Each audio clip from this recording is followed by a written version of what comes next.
Hello, everyone. Welcome back to the Service Management Leadership Podcast. Today we have Stephen Ollek. Ollek? Ollek. Ollek. You know, I messed it up after getting it right the first time. Stephen Ollek. Right. Yeah. I know. With a name like Tefertiller, I'm just impervious to it. All right. Stephen, how are you today? Doing great, Jeffrey. How are you doing? I'm well. I'm excited. So Stephen is the Director of IT Service Management and Deputy CIO for the 2nd Theater Signal Brigade in the U.S. Army. And so think about all the corporate America people we've had on this. Now we have somebody that's in supporting the CIO function for the U.S. Army. Totally different, 90% the same, but we'll delve into some of the questions that are subtle differences. So how'd you get on this career path of going to the Army? Yeah, so I've been a career government civilian since college. Right out of college, I got recruited by a non-Army agency that gave me an opportunity to come in. And interestingly enough, it was not an IT career field up front. I was doing quality assurance for the DoD on acquisitions, and you know, my major, my background has always been in IT, specifically computer science and software. So I've always had that in the back of my head as my passion area. So my career ultimately led me down that more software focused mindset and opportunity. But I was always still on the business side or the functional side of the agency I worked for. Fast forward to about 3.5 years ago, I got an opportunity to come over to the Army and take a similar position where I'm at today, doing somewhat like knowledge management, service request management, a little bit of kind of KM, well I said KM, but service level management, and some problem and change. So it was my first indoctrination about that time, and from about 3.5 years ago to now, I've drank the ITIL Kool-Aid and I've become ITIL version 3 expert certified. Not that that means much out there for our listeners, but I would say on a day-to-day basis, the goodness of taking those classes and getting the cert is I've been able to bring it back and kind of adopt the mindset and try and drive that culture home. So, you know, about 11 months ago, I took this job that I'm in now, the director of our IT service management office, which is kind of a relatively new organization when you talk about typical Army constructs. So I'm not saying that we've had to find our way in the world, but it's definitely been an opportunity to kind of sell what an ITSM could do, not only to the Army, but to an organization. That's awesome. So what's it like being a civilian supporting the Army? And I say that because we'll get into this, but you mentioned service level management. Think about business customers are the same, different, you know. Those of us that worked in corporate America, you know, we think of vice president, president, you know, the C level. You have people with bars and stripes on their uniform saying, I understand what your process is, but this is what I want. So what's it like? So it's different every day, and I don't want to say it's like an it depends, but some days, you know, that rank actually matters when we're talking about making a decision. There could be some command emphasis. That's kind of a terminology that gets thrown around, where tomorrow, you know, there is a mission critical decision that needs to be made that could affect, you know, loss of life, loss of property, loss of whatever. And those are the hard decisions that unfortunately we can't go through a nice, you know, flowed ITIL kind of methodology where it's, I wouldn't say it's a waterfall approach, but where you're taking a requirement, going through a design to transition process. You just have to kind of take a lot of risk. But conversely to that, and that's where the ITSM and what our office is trying to do is grow the culture of, hey, we really can align ourselves to what the business wants to be like in the Army. And, you know, you said it earlier, the business in the Army isn't really typically what, you know, our private sector kind of cohorts would say. Our business is that warfighter half the time, and others. You know, we do support other Army entities. We support what we call combatant commands that are kind of a joint service. So they could have some Army, Navy, Air Force. It's every day is kind of a new day. I love it. It's really interesting because every day there's always a new problem to solve and trying to get to a yes. And I think that's the final ITSMO value proposition, not only to the Army, but to the government. A lot of times, and I'm sure you've noticed when you have to take advantage of or not Army services, but government services, DMV, taxes, it's usually a no up front, and then you have to kind of find the justification to get to a yes. We're flipping that on its head and trying to get to a yes earlier to see if there is any kind of course of action that can get you the IT service that you require, the problem statement that you're trying to solve. And if we really can't do it, you know, we don't just say no. There are other avenues, but we have that process as well. So some escalation paths. So you mentioned your ITIL V3 expert. I am too, and I haven't gone through the transition to ITIL 4. What's your plans on that? Is that something you're actively thinking about, or is it backburnered right now? no, it's absolutely on my mind because I know it's not because of the period of time that they're going to have the bridge course available, but it's also about, like, right now, ITIL 4 is so new, and we have an opportunity to not forget and throw the baby out with the bathwater, so to speak, with version 3, you know, with the processes now to practices and the phased approach with design or strategy, design, transition, operations. It's a more of a different kind of constellation architecture of practice, and then more of that value stream that isn't really professed in version 3. I personally want to take it. It's something that I've identified. It just comes down to resourcing like anything, and looking for those vendors that are teaching it, which I know for those out there that are in the service management field, more and more seem to be coming online that are teaching that kind of bridge opportunity if you have the expert cert. So I would say if you're thinking about it and you have the expert, go for it and get it done. Yeah, managing professional transition, I think what it is. But all right, so you're in this world of service management, and you've adopted. And how'd you get on this journey? I say this journey because all of us in the service management field, we weren't born here. We didn't come out and say, you know, I really want to deal with change management or knowledge management all my career. That's my What are you talking about? This is the sexy part of IT. This is the business of paper, we say. Don't tell anybody, then there'll be a lot in the pool. But you know, I say that sarcastically only because it's the part that most hardcore IT people don't want any part of. You know, you mentioned paper. They're like, oh, not another change request or an incident. So how'd you get on this journey? So for me, the beauty, and that's why I kind of led earlier, I came from the mission or functional side of the organization I worked for. I did not come up through IT as a technician or a desktop support person or a network manager or some kind of operations, you know, making sure lights are blinking and ones and zeros are flowing. I came from the business, and I came with that mindset that IT should be enabling my job and making it more efficient, effective, better through process tool technology, which I know you're a big proponent of. So when I made this natural progression into the actual IT organization, I came with that same philosophy that IT is supposed to help and not hinder.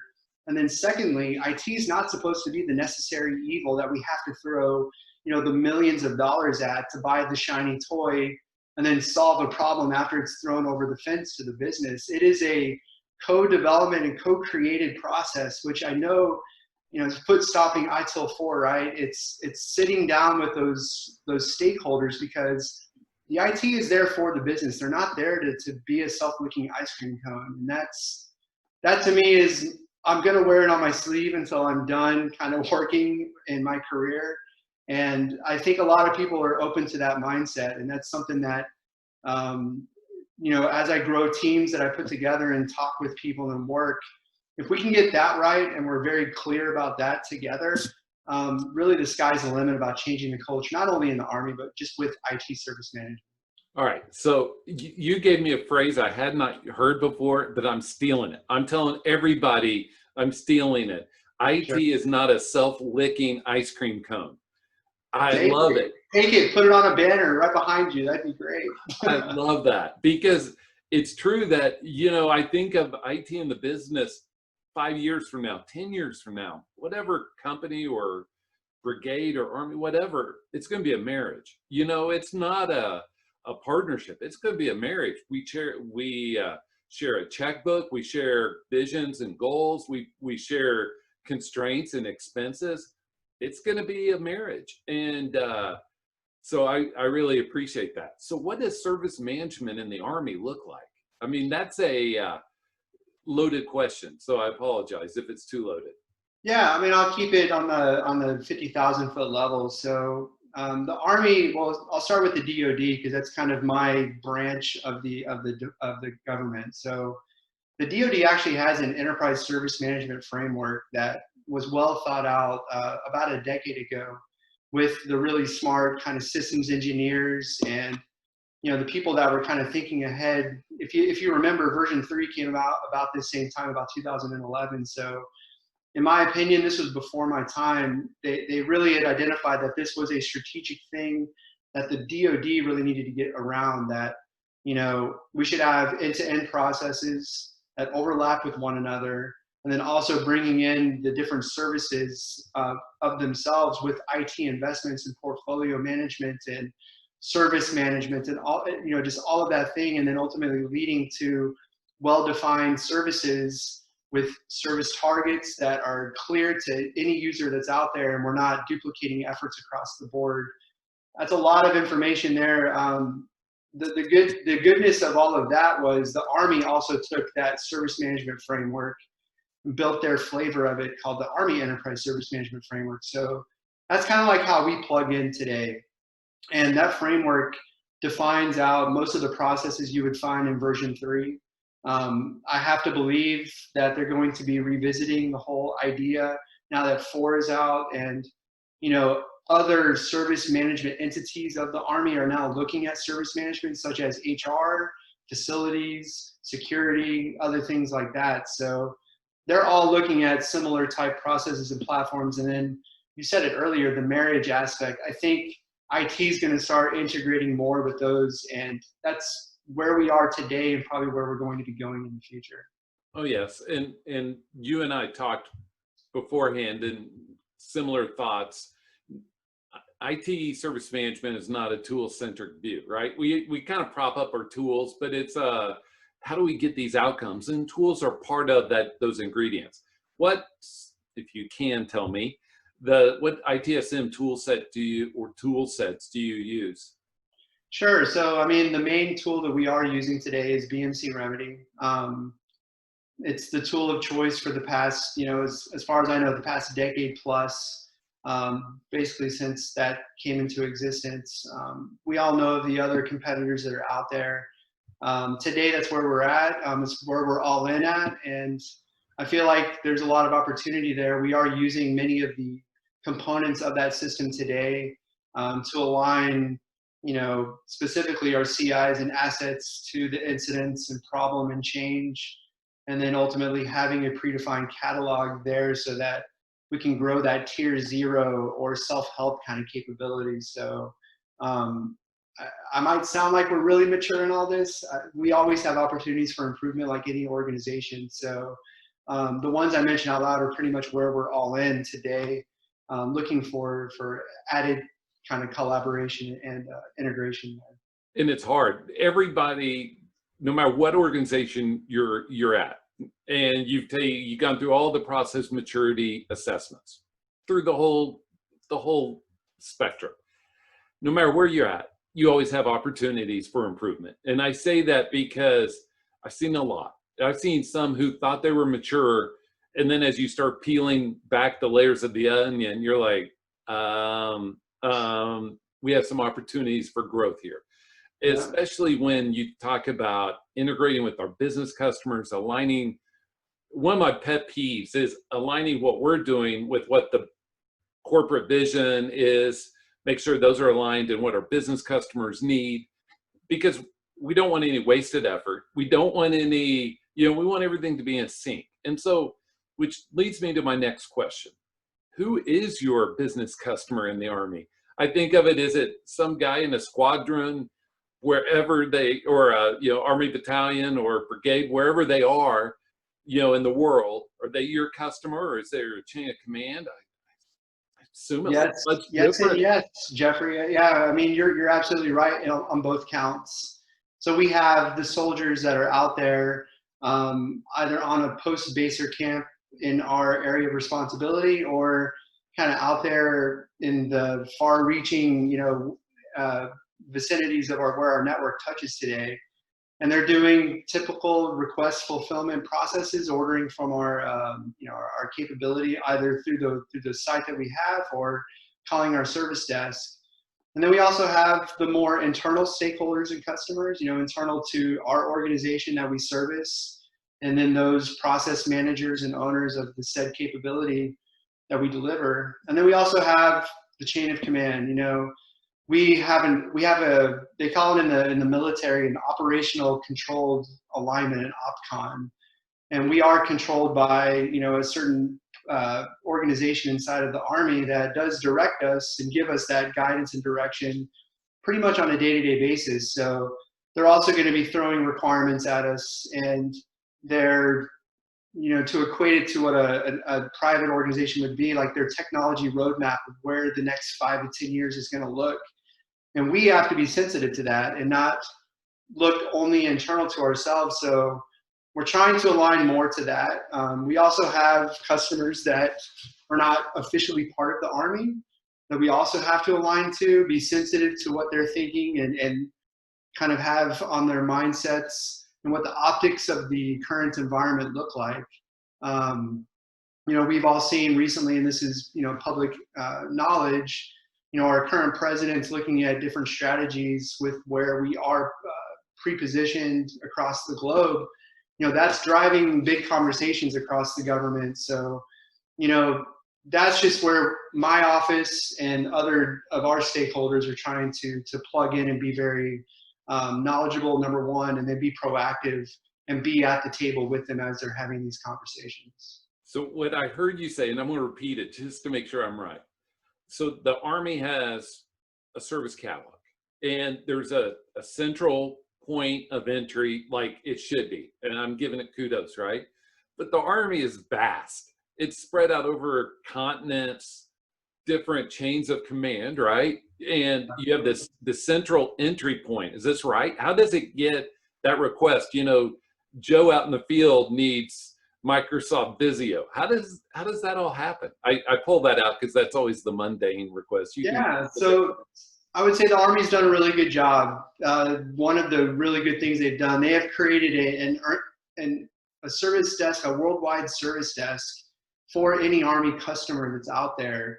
It's a generic 800 number that they're able to call, and there's a generic portal that they go to. We have disparate service desks as well, depending on where you are on the globe, but there is the one kind of service desk to rule them all, which really is at intake. And then to your point about the catalog, that exists today as I hate to say it out loud, but a PDF, but at least it's a document that's baselined. And there are provisions inside of it for every Army person on the globe, and then per theater. So European theater, Pacific theater, Southwest Asian theater, and then the continental United States theater.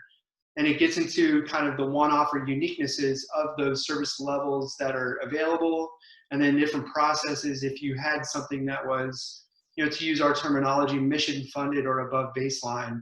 This is who you contact and how you go about ordering said service. So that's where we're at.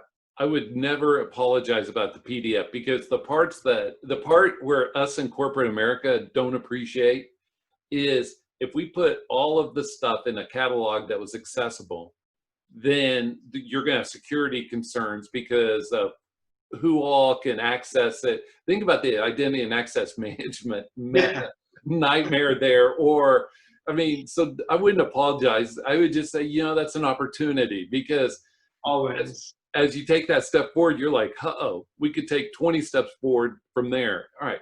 So service level management has to be another interesting topic, because we have people out in the field that do very important things. I think of the tank commander. I think of the people behind that monitor all this special stuff.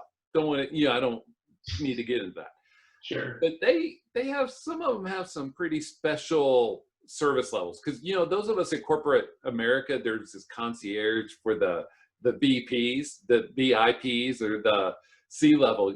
Yours has to be a total different ball game in terms of just blowing up, making our heads explode with the rank and all that service Sure. level stuff. Yeah, so we do have kind of what you just alluded to. Our VIPs that are in our different regions, if you will. Some of them have true communications teams that are with them 24/7, 365, making sure they're taken care of. And then we also have the customer that requests maybe a piece of software that's not identified as baseline. There is a process, usually internal to their organization, to capture the funding, generate some kind of a change evaluation so that it's on the approved products list, and we have different subject matter experts that look at those kind of requests. And then it gets into also, I mentioned it earlier, we support the Army directly, but we also support these combatant commands, these joint entities. And it gets a little bit outside of what you would think of like an SLA, a service level agreement. We have things called memorandums of agreements that on echelon are signed at those higher levels of command with the 3 and the 4 stars on the shoulder. And all we do from an ITSM perspective is, number one, facilitate the process, make sure requirements are clear, bring those stakeholders together, and then negotiate. And we're always in the middle of keeping kind of that authoritative source live and current. And then also being the kind of the source of truth, if you will, if we do get into a disagreement on this should be baseline or this isn't baseline, or this should cost this much or this should cost that much, we can be the referee at the end of the day half the time. With a caveat, because I talked about it earlier about the OPCON relationship. Sometimes our agreement is an order, and that is a real thing in the military that I'm sure you can assume, soldiers learn to take orders, just like organizations like ours learn to take orders. And sometimes that's what we have to do. It's just that important. There's enough command emphasis on it, and it becomes the highest priority, and we just do it, quote unquote, out of hide. So it's very gray and squishy service level management. But of all of our processes that we really like to say that we're becoming more mature in, it's probably the one that I believe that we're doing the best at. Of the handful, I believe that we're good, and the ones that are the most reliable and repeatable. So when you say taking orders, I think that goes right back to the marriage analogy earlier, but that's a different story. It all depends on who pays your paycheck, right? Exactly. And so, all of that. And I also think of like change, right? Somebody's going to say, you're sitting in this post-change review, post-implementation review, and some guy was, with a shoulder full of ornaments and bars and stars everywhere, right? They're going to say, what happened, fellas? You really hurt me out in the field. My people were constrained in this manner. I mean, my head just goes, and I apologize if I said anything that was wrong about people, where the bars and stars are, but I just can imagine sitting in those meetings and somebody saying, guys, you got to do better next time because you really hurt our capabilities to do X when this change went south. Well, you're highlighting the next kind of value statement of our ITSMO team, and it's ensuring that the changes that do come through, we're trying to drive as many standard changes as we can first. And then secondly, sometimes we have to take risk and either introduce the hardware, software, piece of hardware, the component on the network, and take the risk, and then do a latent change and make sure the documentation's up. And then, the Army is really good about what we call after action reviews, or to use an agile term, a retrospective. That's the time to come together, non-emotionally, just talk about what was supposed to happen, what actually did happen, what should we do better differently, and then kind of the sustains, or what did we do really well. So that's why I love kind of the ITIL construct, and what ITSMOs and ITSM can do is it always has a yes. I mean, it does get contentious. Don't let me dissuade you and our listeners. There's always that opportunity there, but we want to be more open-ended and more flexible versus the more rigidness that you can imagine the traditional maybe military or DoD has always been. Yeah, and don't take that rigidity that's everywhere, you know. So COVID is everywhere. It's a 5-letter word added to our vernacular this year, 2020. I don't think we'll ever remember this year without the word COVID somewhere intertwined. So how's that changed or altered your service management organization, how you do things, that sort of thing? So it's been the leadership challenge of the day, and it's, to me, it's always been the silver lining that it truly emphasized our gaps and our you've talked about business continuity before. It truly flexed us in that world like we've never been. Who would have ever thought of a pandemic of this scale literally bringing things to a halt from coming together in an office setting. Luckily, our team has been very telework friendly. We've had a lot of our systems kind of available to us. We have mobile kind of capabilities with our laptops and phones and things. And our virtual private network, at least when we first went into kind of our quarantine status with people being home, was good. But there's always opportunities, and that's what I always hit on. And our VPN infrastructure had to be looked at. Our network latency and availability had to be looked at. Our configuration and patching capability had to be looked at. So through all of that, which was painful, like most things are, we've come on top, and now we've actually relooked at how do we want to operate from a people and process perspective. The technology to me is sound now, and those are the big questions and answers that we're kind of wrapping our arms around, because the art of the possible is endless now. We don't have to put ourselves in that same box as before, and that's where I'm at. I'm trying to profess that every day that we're back at work. When I hear from a leader, I want you back in the office, I need to see you back in the building, I always say, okay, so I love what you're saying. What's the problem you're trying to solve? Can we think about this differently? So that's what COVID's done for us personally. We're still functional. We're still doing things like we would normally.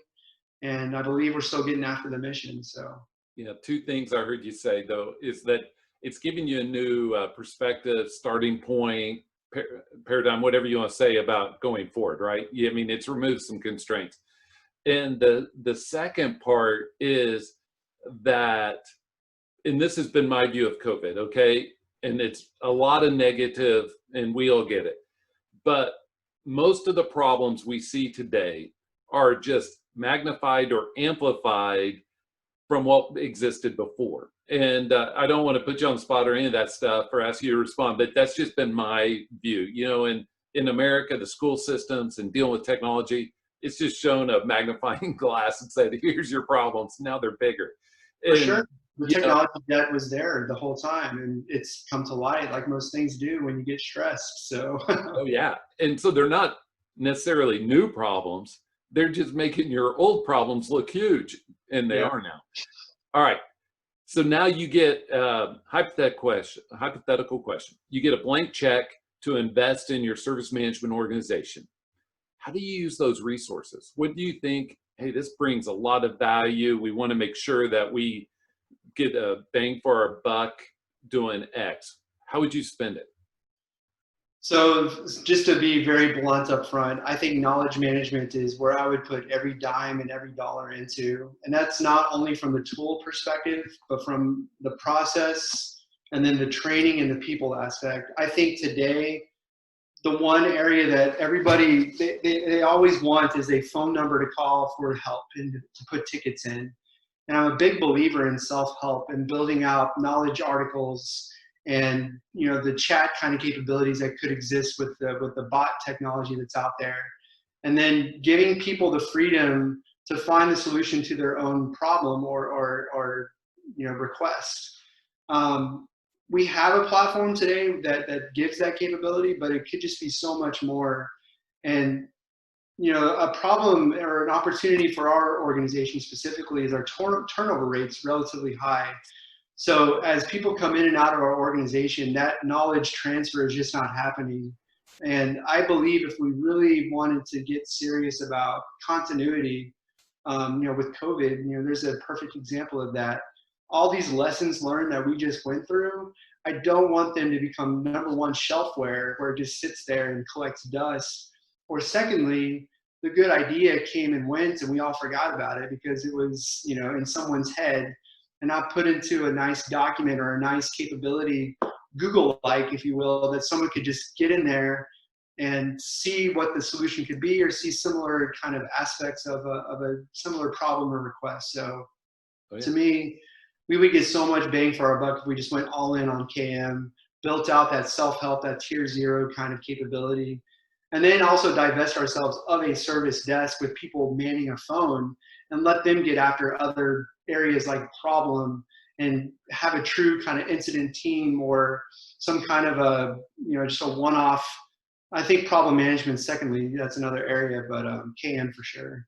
Those two pay for themselves. Most people don't realize it, but if you invest into something that I can look up myself as a user, or a password reset tool, through knowledge or whatever, it saves me on my dollars of having to take calls. And it's the same thing that you get from level 1, level 2, level 3. Even if you just equipped your level 1 call service desk, help desk, to take all the 2s and 3s, you're saving a lot of money. And so it's just getting those people to think in that way. And I'm a huge knowledge management proponent. It came out in our conversation with Stephanie Warren a few weeks ago.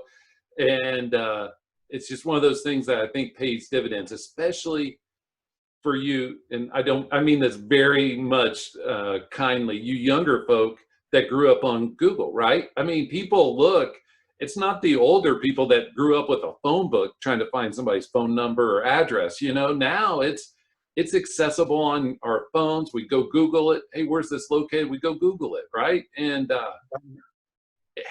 we have to invest in that thought process because 10 years from now, it's even going to be more so.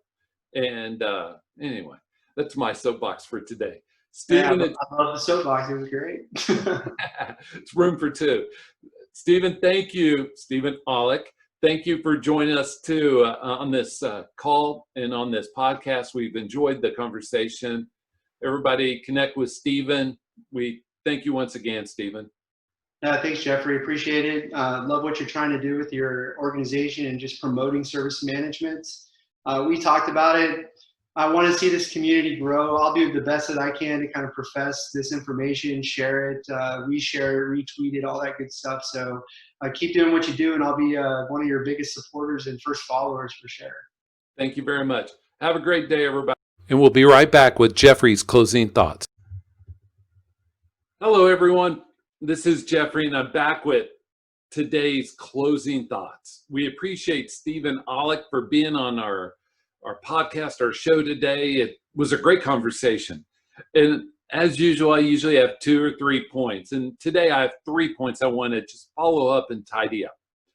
Number 1, when you heard Stephen describe service management within the U.S. Army, it looks the same as corporate America, doesn't it? We still have business customers, we still have a service desk, and we have to understand the business needs so that the service management office can help facilitate those needs on behalf of IT. And so no matter what type of organization, big, small, government or private, it's all the same. Number 2, knowledge management is huge. It's a great investment regardless of the type of organization. We mentioned it with Stephanie Warren. We mentioned it before on other topics. Knowledge management is a key. And lastly, number 3, you notice how Stephen mentioned problem management. Another big one for us, we talked to Steve Heyman several weeks ago. He's the problem management VP of Bank of America, and he talked about how they can help save the organization money by reducing the impact and frequency of incidents. That's what we want to do. And so regardless, whether you are the U.S. Army and you have people of all rank and file scattered throughout the world, U.S., other continents, no matter if you're that or you're some mom and pop organization that thinks, you know, service management sounds like a great idea, or you're this monster conglomerate, it's all the same. And I want to encourage that lens as you think of service management. We thank you for watching or listening to our show, and we hope you have a great, great day. And thank you once again to Stephen. Bye.